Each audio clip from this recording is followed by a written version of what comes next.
Hegde fertility అమ్మ అనే పిలుపుకు శ్రీకారం చుట్టండి. పొందండి ఉచిత మొదటి కన్సల్టేషన్, మొదటి స్కాన్. సంప్రదించండి 8880744474.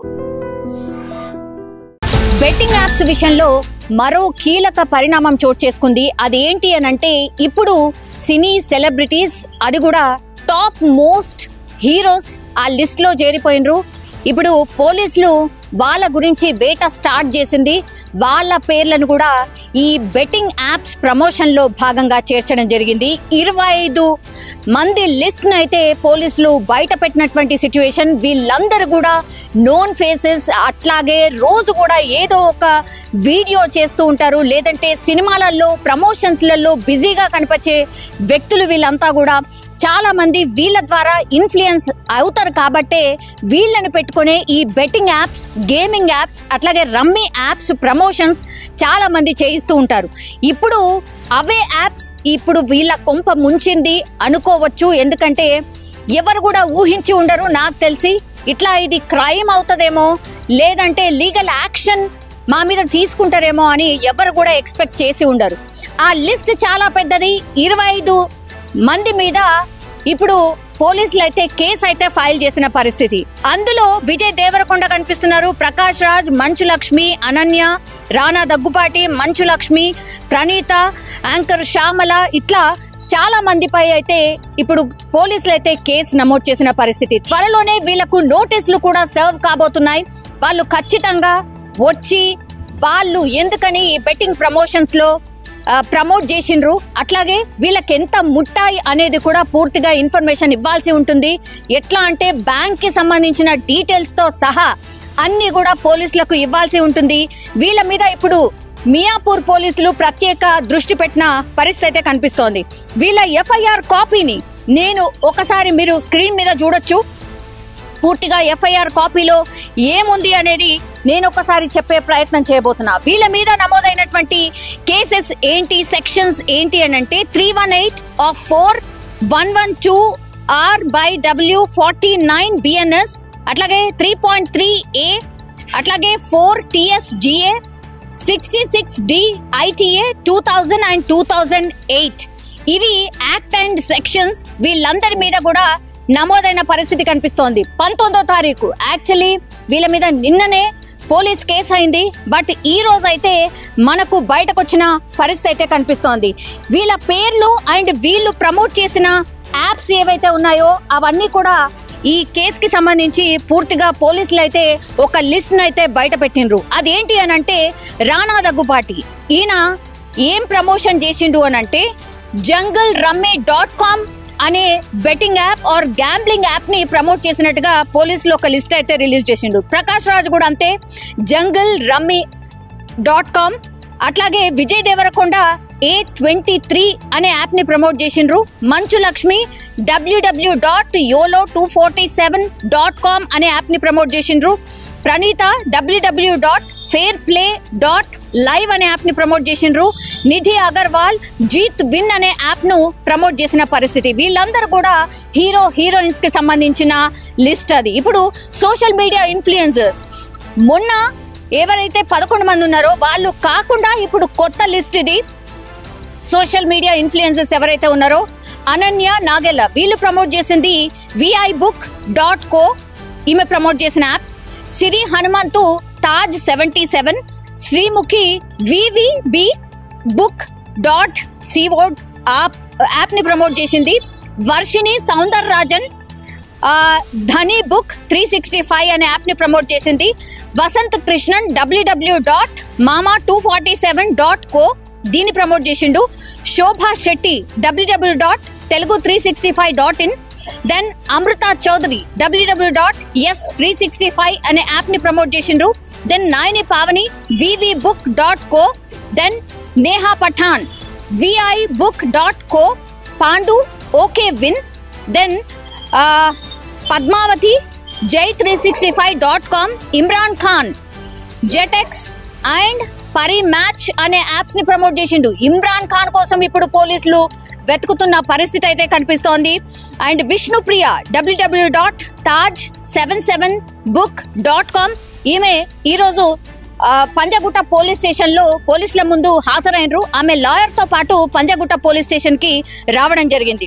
హర్ష సాయి పరి మ్యాచ్ అనే యాప్ ని ప్రమోట్ చేసిండు. అట్లాగే భయ్యా సన్నీ యాదవ్ మల్టిపుల్ యాప్స్, అంటే ఎన్ని యాప్స్ ని ప్రమోట్ చేసిండో ఆయనకే తెలియదు అనుకుంటా, అన్ని యాప్స్ ని ప్రమోట్ చేసిండు. శ్యామల ఆంధ్ర 65 అనే యాప్ ని ప్రమోట్ చేసింది. Then tasty Teja multiple apps. ఈయన ఆల్రెడీ పంజాగుట్ట పోలీసులు నోటీసులు సర్వ్ చేయగానే ఫస్ట్ ఎవరైనా హాజరైనరు పోలీసుల ముందట అంటే ఈయన టేస్టీ తేజానే. ఆయన వెళ్ళి పోలీసులకు ఒక ఎక్స్ప్లెనేషన్ అయితే ఇచ్చిండు. అట్లాగే ఈ ఏ యాప్స్ ని ప్రమోట్ చేసిండు, ఎంతెంత ముట్టినాయి అనే ఇన్ఫర్మేషన్ కూడా ఆయనకు పోలీసులకు ఇచ్చిన పరిస్థితి కనిపిస్తోంది. దెన్ రీతూ చౌదరి, ఈమె కూడా మల్టిపుల్ యాప్స్ ని ప్రమోట్ చేసింది. సో ఇట్లా లిస్ట్ చాలా పెద్దది. దెన్ లాస్ట్ పేరు 25th పేరు బండారు శేషాయిని సుప్రీత. ఈమె కూడా సారీ చెప్పింది హోలీ రోజు. సారీ, నేను అనుకోలేదు ఇట్లాంటి లీగల్ యాక్షన్ ఉంటుంది అని, నాకు తెలీదు, సారీ చెప్తున్నానంటూ ఆమె మీడియా ముందుకొచ్చి కూడా సోషల్ మీడియా ద్వారా ఆమె చెప్పే ప్రయత్నం చేసింది. బట్ అయినా కూడా లీగల్ యాక్షన్ అయితే ఈమె మీద కూడా తీసుకోబోతుంది. ఈమెకు కూడా నోటీసులు సర్వ్ అయిన పరిస్థితి. ఈమె కూడా మల్టిపుల్ యాప్స్ అయితే పూర్తిగా ప్రమోట్ చేసిన పరిస్థితి. ఓకే, ఇప్పుడు మల్టిపుల్ యాప్స్ ప్రమోట్ చేసిండ్రు. అసలు ఈ యాప్స్ కి సంబంధించిన పేర్లు ఎంత దారుణం అంటే అసలు ఎవరికన్నా తెలుసా? నిజంగా ఇందులోనే మునిగిపోయి ఇందులోనే ఆడే వాళ్లకు ఇట్లాంటివి తెలుస్తుందేమో. అంటే పని పాట లేకుండా, పని వద్దు కేవలం కూర్చున్న కాడ పైసలు వస్తాయి అనేటోళ్ళు ఎన్ని యాప్స్ ఉన్నాయి, ఏమేమి యాప్స్ ఉన్నాయి, రోజు ఇదే పనిగా పెట్టుకొని ఎవరైతే ఇందులో బెట్టింగ్ పెట్టి ఆడినరో వాళ్ళు నాశనం అయిపోయిన పరిస్థితి, చాలా మంది చనిపోయిన పరిస్థితి, తల్లిదండ్రులు అయితే నెత్తి నోరు మొత్తుకున్నా సరే విననటువంటి సిచ్యువేషన్, కుటుంబాలే ఆగమైపోయిన సిచ్యువేషన్ అయితే కనిపిస్తోంది.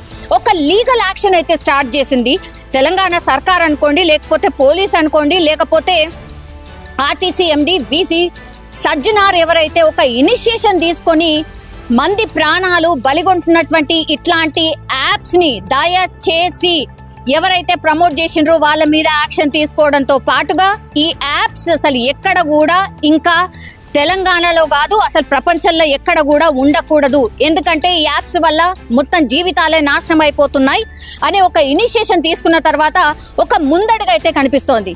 కానీ అగైన్ ఇంకో చర్చ కూడా ఏం నడుస్తుంది అంటే, నిన్నటి వరకు ఓన్లీ ఈ చిన్న ఇన్ఫ్లుయెన్సర్స్ లేకపోతే టీవీ నటులే కనిపిస్తున్నారా, మీకు పెద్ద హీరోస్ ఎవరు కనిపించట్లేదా అంటూ సోషల్ మీడియాలో నెటిజన్స్ క్వశ్చన్ చేసిన తర్వాత ఇప్పుడు లీగల్ గా ఇప్పుడు పెద్ద హీరోలైనా సరే ఎవరైతే ఈ యాప్స్ ని ప్రమోట్ చేసిండ్రో వాళ్ళకు కూడా వాళ్ళ మీద కూడా కేసు నమోదైంది, వాళ్ళకు కూడా నోటీసులు సర్వ్ కాబోతున్నాయి.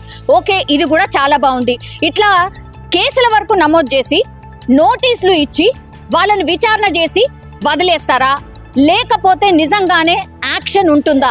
ఈ క్వశ్చన్ చాలా మంది నెటిజన్స్ ఎందుకు అడుగుతున్నారంటే, గతంలో కూడా మనకు తెలుసు బ్యాడ్ ఎక్స్పీరియన్స్ ఏవైతే ఉన్నాయో, ఈ డ్రగ్స్ కి సంబంధించిన కేసు ఎప్పుడైతే బయటకు వచ్చిందో అప్పటి నుంచి కూడా ఆ డ్రగ్స్ కి సంబంధించిన కేసు వచ్చిన తర్వాత వరుస పెట్టి పెద్ద హీరోస్ అందరు కూడా ఈ కేసులో ఇన్వాల్వ్ అయ్యారనో, లేకపోతే వాళ్ళ గోర్ల నమూనాను లేదంటే హెయిర్ నమూనాను ఇవన్నీ తీసుకున్న తర్వాత కూడా ఇప్పుడు ఆ కేసుని 2 నెలల్లో 3 నెలల్లో తిప్పి వాళ్ళని విచారణ పేరుతో రమ్మని, ఆ తర్వాత అంత హంగామా క్రియేట్ చేసిన తర్వాత వాళ్ళు డ్రగ్స్ తీసుకోలేదు, అసలు ఏ ఆధారాలు దొరకలేదు అంటూ ఆ కేసు ఎటుపోయిందో కూడా ఇప్పటికి కూడా అర్థం కాని పరిస్థితి. మళ్ళా ఇదే రిపీట్ కాబోతుందా అనే క్వశ్చన్ నెటిజన్స్ నుండి మాత్రం వ్యక్తం అవుతున్న పరిస్థితి అయితే కనిపిస్తోంది. అదే జరిగితే మాత్రం ఇంత హడావిడి చేయడం ఎందుకు, ఇంత హడావిడి అక్కర్లేదు, ఏదో తూతూ మంత్రంగా ఈ కేసు కూడా అట్లా అయిపోతుంది అనే చర్చ కూడా పెద్ద ఎత్తున నడుస్తోంది. ఎందుకంటే దానికి ఎగ్జాంపుల్ ఇంకోటి కూడా చెప్తున్నారు, హైడ్రా హంగామా మామూలుగా జరగలేదు. ఇవాళ కూడా హైకోర్టు మొట్టికాయలు వేసింది హైడ్రాకు సంబంధించిన అధికారులకి. ఒకటే, మీకు చిన్నవాళ్లే కనిపిస్తారా, పెద్దవాళ్ళ మీద యాక్షన్ ఉండదా? చిన్న రేకుల షెడ్లు లేకపోతే ఏదో ఫుట్పాత్ మీద జీవిస్తున్న వాళ్ళ మీద మీ ప్రతాపం చూపిస్తున్నారు తప్పించి, మీరు నిజంగా యాక్షన్ తీసుకోవాలంటే పెద్దవాళ్ళయి మీకు కనిపించవా అని డైరెక్ట్ క్వశ్చన్ చేసింది ఆ పరిస్థితి కనిపిస్తోంది హైకోర్టు తరఫు నుంచి. సో ఇట్లాంటి క్వశ్చన్లు మీ మీద చాలా రేజ్ అవుతున్నాయి. అది కాకుండా ఉండాలంటే, బెట్టింగ్ యాప్స్ అనేవి అసలు లేకుండా ఉండాలి అని అంటే మీరు ఒక యాక్షన్ తీసుకోవాల్సిందే. ఎంత తొందరగా అయితే అంత తొందరగా యాక్షన్ తీసుకోవాల్సిందే. వీళ్ళు ప్రమోట్ చేసింది నిజమైనా, లేకపోతే ఎవరైతే బాధితులు ఉన్నారో వాళ్ళు వచ్చి మీ దగ్గర కంప్లైంట్ చేసినా ప్రూఫ్స్ ఇచ్చినా సరే కనీసం అంటే కనీసం వాళ్ళకు 10 ఏళ్ల జైలు శిక్ష పడే అవకాశం ఉంటుంది. ఆ 10 ఏళ్ల జైలు శిక్ష పడడానికి ఏ ఆధారాలు అయితే మీరు సేకరిస్తున్నారో అవన్నీ కూడా చాలా పారదర్శకంగా సేకరించండి అన్నటువంటి మాట కూడా వినిపిస్తోంది. ఒక రకంగా యుద్ధమే స్టార్ట్ అయింది బెట్టింగ్ యాప్స్ మీద. చూడాలి ఇది ఏ దిశగా దారి తీస్తుంది, ఆర్ నిజంగా చిన్న పెద్ద అని చూడకుండా మరి యాక్షన్ తీసుకుంటుందా పోలీస్ డిపార్ట్మెంట్ అనేది అందరూ చూస్తున్న సిచ్యువేషన్ అయితే కనిపిస్తోంది.